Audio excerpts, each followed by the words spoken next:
చూడండి టైటిల్ చదవడం పైన అదనమాట. నన్ను మతం మార్చండి టైటిల్. ఇక్కడ 26 క్వశ్చన్లు అండి. 26 క్వశ్చన్లో ఎవరైనా ఆన్సర్ చెప్తే అన్ని చెప్పదు. 13 చెప్తే చాలు 75 లక్షలు ఇస్తానా, ఇప్పుడు వడ్డీతో 90 ఇస్తానా అంటే 90 lakhs సార్. వీక్షకులందరికీ నా వందనాలు. అందరూ బాగున్నారా అండి? వీడియోలు చేయటము స్టార్ట్ చేసిన తర్వాత చాలామంది సోదరులు వాట్సాప్లో కామెంట్స్ ద్వారా కావచ్చు, డైరెక్ట్గా ఫోన్ చేసి కావచ్చు మాట్లాడటం జరిగింది. కొంతమంది అయితే ఇంటికి వచ్చి మాట్లాడటం కూడా జరిగింది. ఇప్పుడు ఎవరెవరు ఏ విధంగా క్రైస్తవ్యం మీద ఎంత దూకుడుగా ప్రవర్తిస్తున్నారు అన్నది చాలామంది చర్చించడం కూడా జరిగింది. నాకు చాలా ఆశ్చర్యం గొలిపిన విషయం ఏంటంటే, ఈ రాధా మనోహర్ దాసు అనే ఒక వ్యక్తి, అతను నేను ప్రస్తుతం తిరుపతిలో ఉంటున్నాను, నేను తిరుపతి నివాసిని అని చెప్పుకుంటూ అతను దేశంలో అనేక చోట్ల తిరుగుతూ ఉంటాడు. ఆ వ్యక్తి చిన్న చిన్న యూట్యూబ్ ఛానల్స్ వారు పిలవడం వలనో లేకపోతే ఇతనే వాళ్ళని అప్రోచ్ అయ్యాడో మనకు తెలియదు, కానీ ఆ యూట్యూబ్ ఛానల్స్లో చిన్నవి పెద్దవి ఏముంది, కానీ యూట్యూబ్ ఛానల్స్లో యాంకర్లు ఇతన్ని ఇంటర్వ్యూ చేస్తూ ఉంటే ఇతను భయంకరంగా రెచ్చిపోయి వికృతమైన భాషలో ఒక విపరీతమైన హావభావాలను ప్రదర్శిస్తూ ఒక సర్కస్లో జోకర్ కంటే కూడా కొంచెం ఎక్కువగా కామెడీలు చేస్తూ కేవలము క్రైస్తవ్యాన్ని అపహసిస్తూ మాట్లాడటం అనేది చూశాను. నాతో మాట్లాడిన ప్రతి సోదరుడు సోదరి అందరూ కూడా ఎక్కువగా ఇతని గురించే మాట్లాడుతున్నారు. అసలు నేను ఒక ప్రశ్న రాధా మనోహర్ దాస్ అనే వ్యక్తిని అడగదలుచుకున్నాను. అయ్యా దాసు, నీ సమస్య ఏమిటి? నువ్వు ఏమి సాధించాలని ఈ రకంగా ప్రవర్తిస్తున్నావు? నువ్వు క్రైస్తవ్యాన్ని విమర్శిస్తున్నావు అంటే చాలా సంతోషపడేదాన్ని, కానీ నువ్వు విమర్శించడం లేదు, కేవలం దూషిస్తున్నావు. మొత్తం అబద్ధాలతో, ఏమాత్రం పసలేని మాటలతో, పసలేని ప్రాసలతో కామెడీ చేస్తూ నీ ఎదురుగా ఉన్నవాళ్ళు కొంచెం నవ్వగానే నువ్వు రెచ్చిపోతూ, అసలు నీకేమన్నా పిచ్చి గిచ్చి ఏమన్నా పట్టిందా అని ఒక అనుమానం కూడా కలుగుతోంది. నీ మీద మాకు, ప్రత్యేకంగా నాకు ఎటువంటి ద్వేషము లేదు. ఎందుకంటే నాకు నువ్వు ఏ రకంగానూ కాంపిటీటరు కాదు, కాంటెంపరీ కాదు, నాకు కనీసం తెలిసిన వ్యక్తి కూడా కాదు నువ్వు. కాబట్టి నీ మీద ద్వేషము, ఇంకొక భావము నాకు ఉండాల్సిన అవసరము లేదు, నాకు లేను లేదు. నిన్ను ఉద్దేశించి వీడియోలు చేస్తూ నా యొక్క సమయాన్ని ఈ విధంగా ఖర్చు పెట్టడం కూడా నాకు చాలా కష్టంగానే ఉంది. ఎందుకంటే నీ కొరకు ఇలాంటివి చేయాలా అన్న ప్రశ్న కూడా ఉంది. ఎందుకంటే నువ్వు ఏ మాత్రం కూడా విలువ ఇవ్వదగిన వ్యక్తిగా నువ్వు ప్రవర్తించటం లేదు. ఏదో 26 ప్రశ్నలు అంటావు, ఇందులో 13కి జవాబు చెప్పండి అంటావు, 90 లక్షలు ఇచ్చేస్తాను అంటావు. 90 లక్షలు మాకు ఇచ్చేటట్టయితే ఆ రంగుపోయిన డ్రెస్సులు వేసుకొని హైదరాబాదు వీధుల్లో ఎందుకు నాన్న అలా తిరుగుతున్నావు? ఆ 90 లక్షలు పెట్టుకొని చక్కగా ఓ పెద్ద ఆశ్రమం కట్టుకొని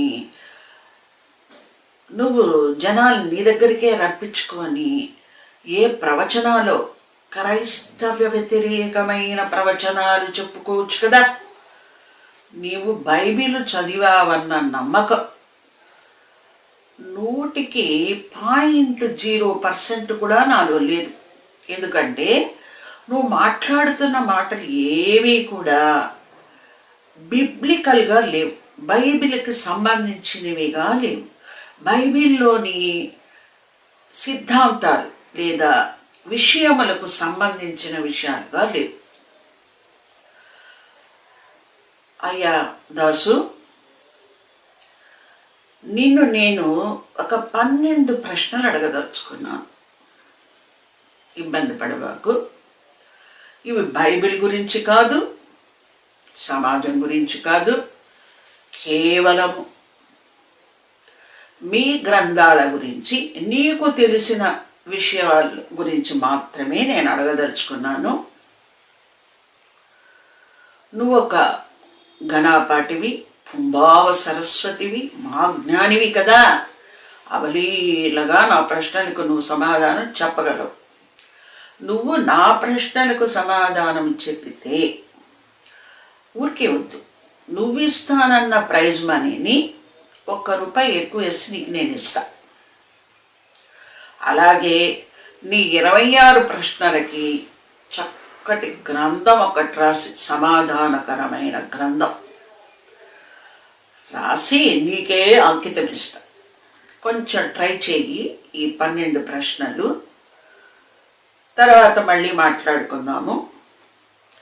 లేదంటే ఏదైనా ఒక యూట్యూబ్ ఛానల్లో కూర్చొని మా ప్రశ్నలకు సమాధానం చెప్పు. లేదు, నువ్వు జ్ఞానివి కాబట్టి ఈటీవీలో కూర్చో, మా టీవీలో కూర్చో, లేదంటే సాక్షి టీవీకి వెళ్ళు, ఏ టీవీ కన్నా వెళ్ళు. పోనీ ఇవి నీ స్టేటస్కి తక్కువ, స్థాయికి తక్కువ అనుకుంటే నేషనల్ టీవీలోకి వెళ్ళి మా అందరికి ఆన్సర్ చెప్పు. మేము వచ్చి ఆనందించి నిన్ను ఆ ప్రైజ్ మనీ నీకు ఇచ్చి నిన్ను సత్కరించుకుంటాం. ఇప్పుడు ప్రశ్నలు మొదలు పెడతాను. ఈ ప్రశ్నలు అడగడంలో కానీ, ఇతనితో మాట్లాడటంలో కానీ, ఇతని గురించి వీడియోలు చేయడంలో కానీ నాకు ఏ వ్యక్తిగతమైనటువంటి ద్వేషము కానీ కక్ష కానీ ఏమీ లేవు. ఒక రాయి మన మీద వచ్చి పడినప్పుడు ఆ రాయి చేతిలోకి తీసుకొని అది ఏ దిక్కులో నుంచి వచ్చింది, ఎవరు వేసుండొచ్చు అని విచారించడం అనేది మానవ సహజమైన గుణం. ఇతను మాట్లాడుతున్న విమర్శలు ఇతను ఎందుకు చేస్తున్నాడు, ఎలా చేస్తున్నాడు అని ఆలోచించినప్పుడు నాకు తోచినటువంటి కొన్ని అభిప్రాయాలు, నాలో ఏర్పడిన కొన్ని అభిప్రాయాలు, నాకు కూడా కొన్ని ఆలోచనలు అభిప్రాయాలు కలిగాయి. వాటిని బట్టి ఇతన్ని కొన్ని ప్రశ్నలు అడగాలి అని నేను నిర్ణయించుకున్నాను. ఆ ప్రశ్నలే ఇవి. మరొక్కసారి దాసు కొంచెం జాగ్రత్తగా విని తప్పకుండా నువ్వు ఆన్సర్లు చెప్పగలవు, చెప్తావు అని నేను ఆశిస్తున్నాను. నీ యొక్క జ్ఞానం మీద నాకు చాలా నమ్మకం ఉంది. ఇక ప్రశ్నలు ప్రారంభిద్దాం. నాయనా దాసు, నీ పేరులో, అంటే నీ పేరు రాధా మనోహర్ దాస్ కదా, నువ్వు క్రిస్టియన్స్ అందరినీ ఎవరు ఫోన్ చేసినా, ఆ చిన్న పెద్ద పాస్టరు విశ్వాసి ఏమి స్త్రీనా పురుషుడా ఎటువంటి భేదము లేదు. ఫోన్ చేసిన వాళ్ళందరూ నీ పేరేంటి, మీ నాన్న పేరేంటి, మీ అమ్మ పేరేంటి, నువ్వు ఎవరికి పుట్టావు, ఇలాంటి ప్రశ్నలు నువ్వు వేస్తూ ఉంటావు.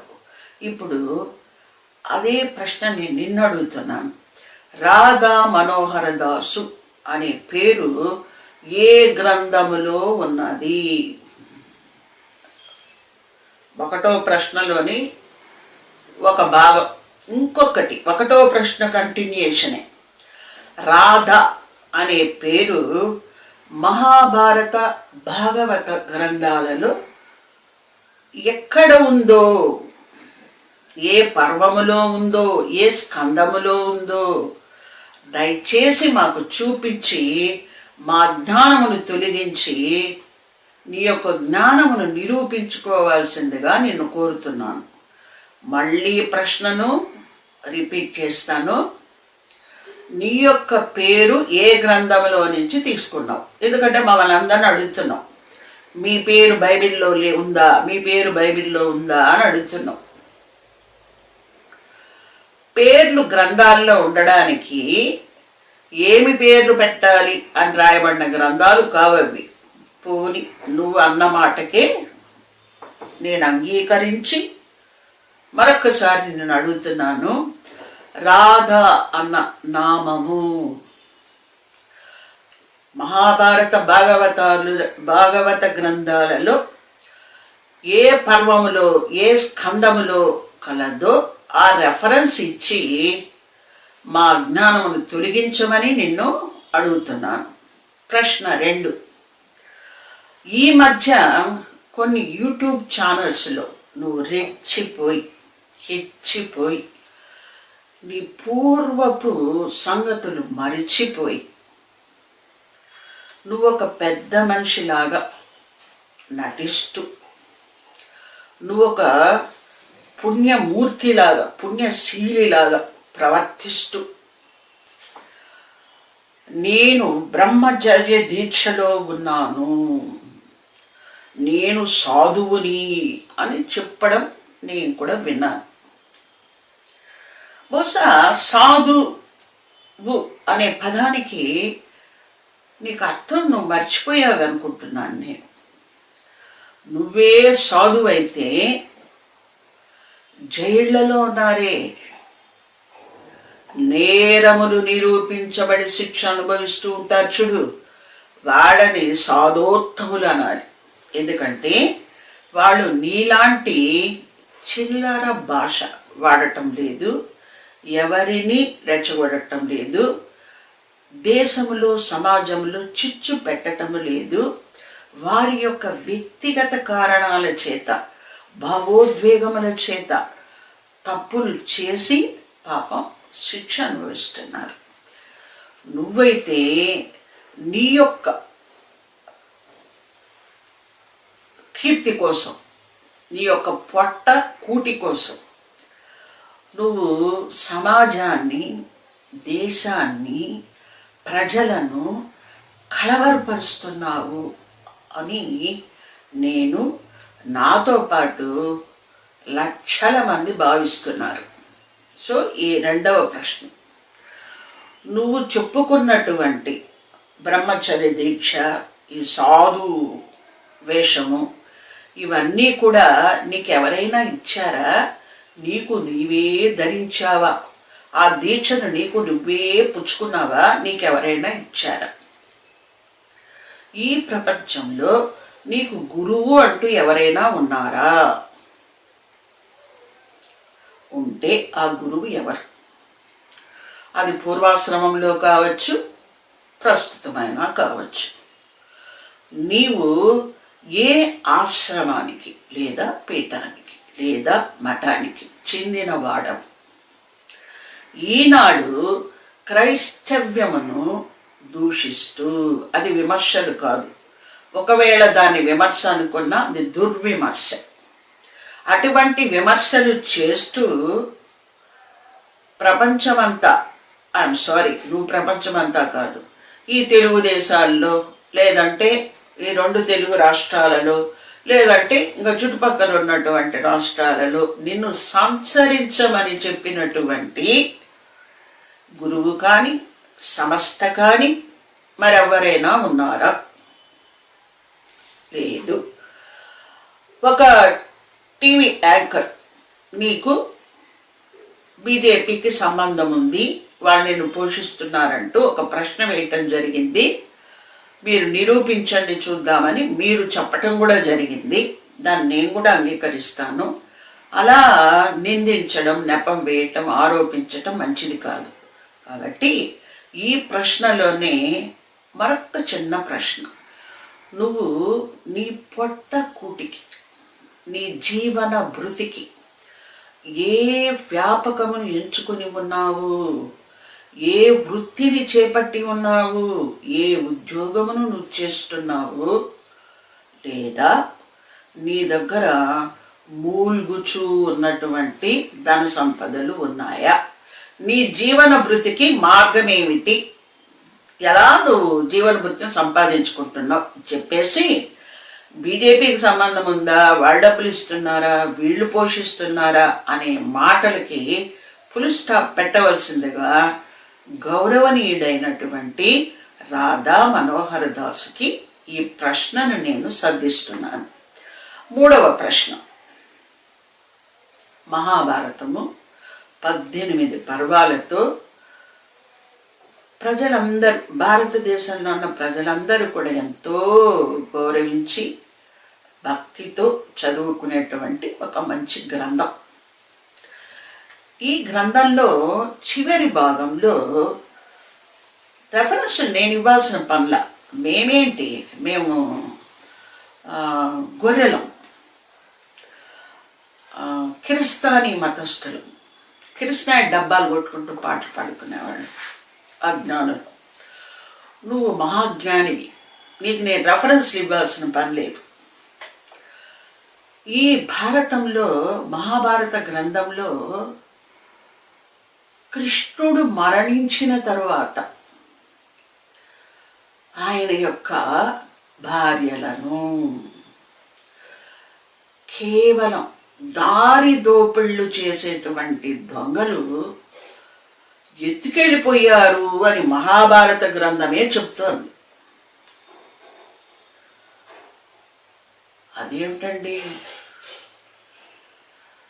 జగన్నాయకుడు, భూమి ఆకాశములు నిండినటువంటి విశ్వరూపం కలిగిన వాడు, అంతటి గనుడు భార్యలని దొంగలెత్తుకుపోవడం ఏంటి? దీని గురించి కొంచెం వివరించి వివరణాత్మకంగా మాకు చెప్పి మా అజ్ఞానమును తొలగించవలసిందిగా మిమ్మల్ని అడుగుతున్నాం. 4వ ప్రశ్న. మీరు తరచుగా చెప్తూ ఉంటారన్నమాట, 2 చెక్కలు 3 మేకులు, యేసు, ఇంకా మీ ప్రాసలో నోటికి వచ్చిందంతా యేసు ప్రభువుల వారికి అప్లై చేస్తూ ఈయన అలా చనిపోయాడు, ఇలా చనిపోయాడు అని చెప్తూ ఉంటారు. మీరు ఏం చెప్పినప్పటికీ ఆ రకంగా యేసు శిలువ వేయబడడం అన్నది చారిత్రాత్మక సత్యం, ఇది పురాణం కాదు. అలాగే ప్రభు 3వ నాడు మృత్యువును జయించి లేచి పునరుత్థానము పొందడము కూడా ఒక చారిత్రాత్మక సత్యమే. అదేవిధంగా శిలువ పైన యేసు ప్రభువు అంతటి ఘోర యాతనను అనుభవిస్తూ కూడా సంయమనంతో తనను శిలువకు అప్పగించిన మానవులను చూసి ఏమన్నాడంటే, తండ్రి, వీరేమి చేయుచున్నారో వీరు ఎరుగరు కనుక వీరిని క్షమించు అని చెప్పాడు. ఇది నమ్మినా నువ్వు నమ్మకుండినా ఇదే బైబిల్ ప్రకటిస్తూ ఉన్నటువంటి మహత్తర సత్యం. సరే, ఇప్పుడు భాగవతంలోకి వద్దాం. భాగవతంలో కృష్ణుడు ఒక చెట్టు కింద పడుకొని ఉంటే బోయేవాడు లేదా వేటగాడు బాణము వేయగా అది ఆయన పాదములో నాటుకొనగా ఆయన హాహాకారములు చేసినట్టుగా రాయబడి ఉంది. సర్వాంతర్యామి, సర్వ సృష్టికర్త ఒక చిన్న మానవ దేహాన్ని ధరించి ధర్మ రక్షణార్థము ధర్మ సంస్థాపనార్థం భూమి మీదకి వచ్చిన కృష్ణుడు వేటగాడు బాణం వేస్తాడని తెలిసే కాలు పైకి పెట్టి పడుకున్నాడు అని మీరు చెప్తూ ఉంటారు. మీరు అంటే భక్తులు. మరి వేటగాడు బాణం వేస్తాడు అని తెలుసు, అది కాల్లో నాటుకుంటుంది అని తెలుసు, మరి హాహాకారాలు చేయటం ఎందుకు? దీన్ని కూడా కొంచెం మాకు తెలియచేయమని అడుగుతున్నాను. అదేవిధంగా ఈ ఈ విషయంలోనే కొంత కంటిన్యూషన్. కృష్ణుడు మరణించిన తరువాత కృష్ణుడికి ముందే యదు వీరులందరూ కూడా లేదా యదు వంశస్థులందరూ కూడా పురుషులు మరణించినట్లుగా మనకు భారతం రెండూ తెలియజేస్తున్నాయి. అర్జునుడు అక్కడికి వచ్చినట్టు, అర్జునుడు యదు వంశస్థులకు అందరికీ కూడా శ్రాద్ధ కర్మలు జరిపినట్టుగా, తరువాత ఆ స్త్రీలను వారు యదు వంశస్థులైనటువంటి ఆ వంశానికి చెందినటువంటి స్త్రీలందరినీ తీసుకుని హస్తినకు బయలుదేరినట్టుగా గ్రంథం ద్వారా మనకు తెలుస్తోంది. తర్వాత రాముడు అంత్యకాలం సమీపించినప్పుడు, తన అవతార అంత్యకాలం సమీపించినప్పుడు మొత్తం అయోధ్య చుట్టుపక్కల ఉన్నటువంటి తిర్యక్ జంతువులు అన్నిటినీ, కదిలే వాటిని కదలని వాటిని అన్నింటినీ తీసుకొని మొత్తం ఊరు వాడ కట్టగట్టుకొని తీసుకొని వెళ్ళి సరయూ నదిలో ప్రవేశించినట్టుగా, అంటే సరయూ నదిలో పడి చనిపోయినట్టుగా, బహుశా అది కొంచెం హార్ష్గా అనిపిస్తే నదిలో ప్రవేశించినట్టుగా, ప్రవేశించి అవతార సమాప్తి జరిగినట్టుగా, అందరూ కూడా మరణించినట్టుగా, ఎవరి లోకాలకు వాళ్ళు పోయినట్టుగా ఇలా చెప్పబడి ఉంది. ఇక్కడ కృష్ణుడు మరణించి శ్రాద్ధ కర్మలు జరపబడినాయి. రాముడు కూడా మరణించాడు. రాముని వంశస్థులు ఇప్పటికి కూడా ఉన్నారని మనకు తెలుస్తూ ఉంది. ఈ రాముడి యొక్క కుమారులు అప్పుడు ఉన్నారు, అంటే వారికి పట్టాభిషేకం కూడా చేయబడింది. అంటే కుమారులు తప్పకుండా తండ్రికి శ్రాద్ధ కర్మలు జరిపి ఉంటారు. శ్రాద్ధ కర్మలు జరిపినటువంటి శ్రీరామచంద్రులు శ్రీకృష్ణుల వారికి కట్టిన ఆలయాలను శవాలయాలు అంటారా, దేవాలయాలు అనవచ్చా? శవాలయాలు అనడమే తగి ఉన్నదేమో అని నాతో పాటు లక్షల మంది అనుకుంటున్నారు. కాబట్టి దీనిని కూడా మీరు వివరించాల్సి, మీ యాసలతో ప్రాసలతో కామెడీలతో చెప్తారో సీరియస్గా చెప్తారో అది మీ ఇష్టం. తరువాత మరొక ప్రశ్న, కృష్ణుడు సంబంధించి గోలోకం ఒకటి ఉంది అని మీరు చెప్తూ ఉంటారు, గ్రంథాలు చెప్తూ ఉన్నాయి. మరి కృష్ణుడు తన అవతారం ముగించిన తర్వాత, లేదు మరణించిన తర్వాత వైకుంఠం వెళ్ళాడా, గోలోకం వెళ్ళాడా? ఏది పెద్ద ఇల్లు, ఏది చిన్న ఇల్లు తెలియజేయాల్సిందిగా మిమ్మల్ని కోరుతున్నాను. తర్వాత కొన్ని గ్రంథాలను, మరీ ముఖ్యంగా నువ్వు ఏ మంత్రాన్ని జపిస్తూ తిరుగుతూ ఉంటావో ఆ మంత్రానికి సంబంధించినటువంటి వర్గీయులు, ఇస్కాన్ వారు, శివుడు, పార్వతి, వినాయకుడు, కార్తికేయుడు వంటి శివగణాలను కృష్ణుడితో సమముగా ఎంచి పూజిస్తారా, పూజించరా? దానికి కూడా సమాధానం ఇవ్వవలసిందిగా కోరుతున్నాను. అలాగే మహాభారతంలో భీష్మ పర్వంలో భగవద్గీతను బోధించినప్పుడు కృష్ణుడు భూమ్యాకాశములు నిండునట్లుగా విశ్వరూపాన్ని అర్జునుడికి ప్రత్యక్షపరిచినాడని మనకు గ్రంథం తెలియజేస్తోంది. అంతటి కృష్ణుడు ఏం చెప్తున్నాడు? అంతా నేనే, అన్నీ నేనే అని చెప్తున్నాడు కదా.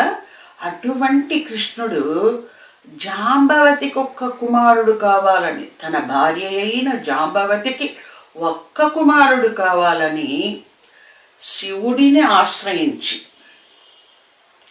శివభక్తుడైనటువంటి ఉపమన్యుడిని ఆశ్రయించి తపస్సు చేయటం ఏమిటి?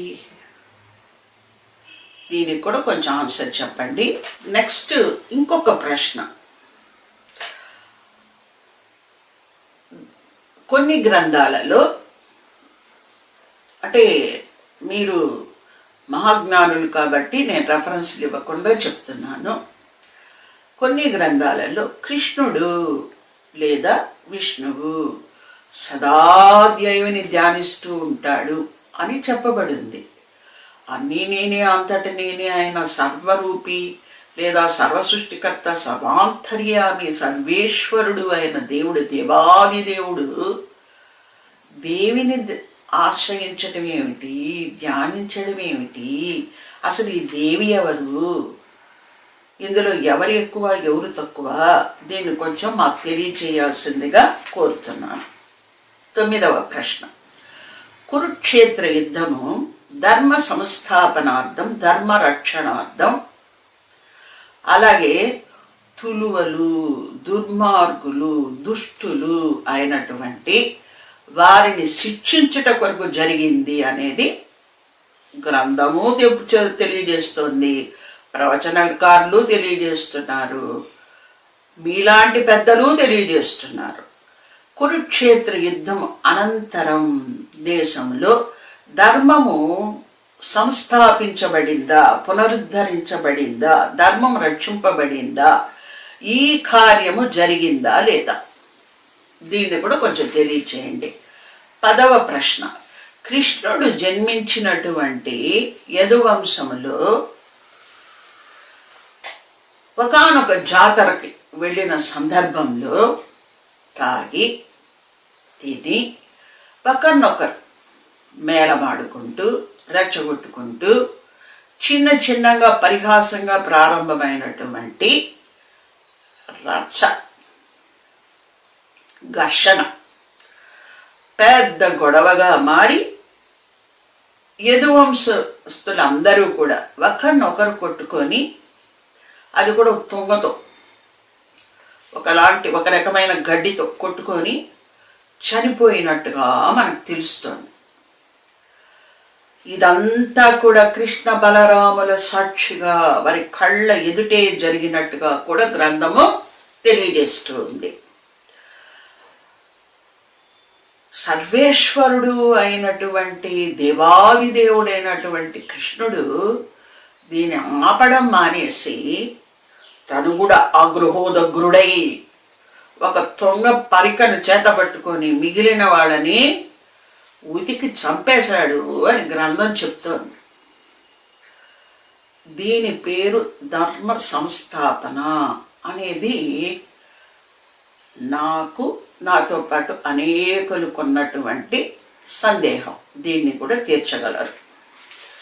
ఈ ప్రశ్నలోని మరికొంత ఇందాకే మనం మాట్లాడుకున్నాం. కృష్ణుని మరణానంతరము అతని భార్యలను దొంగలు తీసుకువెళ్తూ ఉన్నప్పుడు అర్జునుడు వారితో పాటుగా వారికి కాపుగా రక్షగా ఉన్నాడు అన్నమాట. కానీ కేవలము దారి దోపిడీ దొంగలను కూడా నిలవరించలేనటువంటి అవమానకరమైన పరిస్థితుల్లో అర్జునుడు ఉన్నాడు. అంటే అర్జునుడు కూడా దారి దోపిడీ దొంగలను కూడా ఆపలేని పరిస్థితుల్లో అక్కడ ఉన్నాయి. అర్జునుడు చేతులు, గాంధీవము ఎందుకు చచ్చుబడిపోయినాయి? ఒకటి, దారి దోపిడీ దొంగలను కూడా నిలవరించలేనటువంటి పరిస్థితులు ఎందుకు దాపురించాయి? దీని పేరే ధర్మరక్షణ, దీని పేరే ధర్మ పునరుద్ధరణ, దీని పేరే ధర్మ సంస్థాపన. అదేమిటో మాకు కొంచెం వివరించమని మిమ్మల్ని అడుగుతున్నాం. 11వ ప్రశ్న. బ్రహ్మాది దేవతలు, నరులు అందరూ పశువులేనని చాలా బహుస్పష్టంగా శివుడు లింగ పురాణంలో తెలియజేస్తున్నాడు. 24 తత్వములు అనబడు పాశముల చేత బంధింపబడిన పశువులుగా వీరిని శివుడు పేర్కొంటున్నాడు. అయ్యా దాసు, నిన్నిప్పుడు నేను పశువు అనొచ్చా? అనాలనుకుంటాను. అంటేనే న్యాయం చేసినట్టుగా ఉంటుంది అనుకుంటా. ఎందుకంటే మీరు క్రైస్తవులని సమయ సందర్భం లేకుండా, అవసరం ఉన్నా లేకున్నా, మీకు అసలు ఎటువంటి సంబంధము క్రైస్తవ్యముతో లేకుండినా వారిని అవమానించడమే పనిగా పెట్టుకొని గొర్రెలు గొర్రెలు అని సంబోధిస్తూ ఉంటారు. సో మమ్మల్ని ఎప్పుడూ కూడా తండ్రి అయిన యెహోవా దేవుడు కానీ, ప్రభువుల వారు యేసు ప్రభువు కానీ, మీరు గొర్రెలు అని మమ్మల్ని సంబోధించినట్లుగా బైబిల్లో 400 మార్లు ఉందని మీరు ఒక వీడియోలో చెప్పారు. ఆ 400 మార్లు రెఫరెన్సులు మీరు మాకు ఇవ్వాలి. నెంబర్ 2, ఇక మీదట మిమ్మల్ని మీరు గురువులు కదా, మీరు గొప్పవాళ్ళు కదా, జ్ఞానులు కదా, మిమ్మల్ని మీరు పశువు అని సంబోధించుకోవాలి, చెప్పుకోవాలి. దీని గురించి కూడా మీరు మాకు సమాధానం ఇవ్వండి. చివరి ప్రశ్న,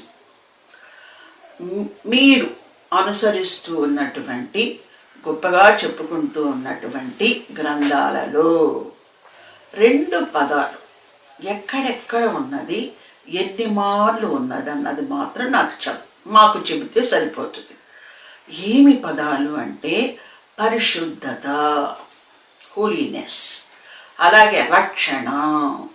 ఈ 2 పదాలు ఏ గ్రంథాలలో ఎక్కడెక్కడ ఉన్నదన్న మాత్రం మాకు తెలియచేయండి. అలాగే చివరిగా ఒక్క మాట, పరిశుద్ధుడు అని కీర్తింపబడుతున్న దేవుడు ఏ గ్రంథంలో పరిశుద్ధుడు అని కీర్తింపబడుచున్నాడు అది కూడా తెలియచేయమని బహు వినయపూర్వకముగా మిమ్మల్ని నేను కోరుకుంటున్నాను. చివరిగా అయ్యా రాధా మనోహర్ దాసు, ఇప్పటికే అనేక మార్లు నీకు అనేకమైన ప్రశ్నలు సంధించడం జరిగింది. నీ వీడియోలకి జవాబులుగా కూడా వీడియోలు నేను నాతో పాటు అనేకులు చేయడం జరిగింది. నువ్వు పుట్టు అంధుడిలాగా, బధిరుడిలాగా ప్రవర్తించడము జరుగుతున్నది. ఇక మీదటైనా నీ గుడ్డితనమును వదిలి, నీ చెవిటితనమును వదిలి, నువ్వు నిజమైన జ్ఞానిగా నిన్ను నువ్వు ఎత్తి ప్రాసలు యాసలతో విజృంభించి ఆ యూట్యూబ్ ఛానల్స్లో చెప్పినట్టు దీన్ని కట్ చేయొద్దండి, దాన్ని కట్ చేయొద్దండి, ఒక మాట కూడా వదలొద్దండి, నా బూతులన్నీ అందులో ప్రదర్శించండి అని చెప్పినట్టుగా ఇప్పుడు మా ప్రశ్నలకు కూడా విజృంభించి తీవ్ర స్వరముతో నువ్వు అపహాస్యం చేస్తావు, కామెడీ చేస్తావు, యాసలు మాట్లాడతావు, భాషలు నీ ఇష్టం, మాకు సమాధానములు చెప్పమని మరొక్కసారి నిన్న వినయపూర్వకముగా కోరుకుంటున్నాను. వందనాలు.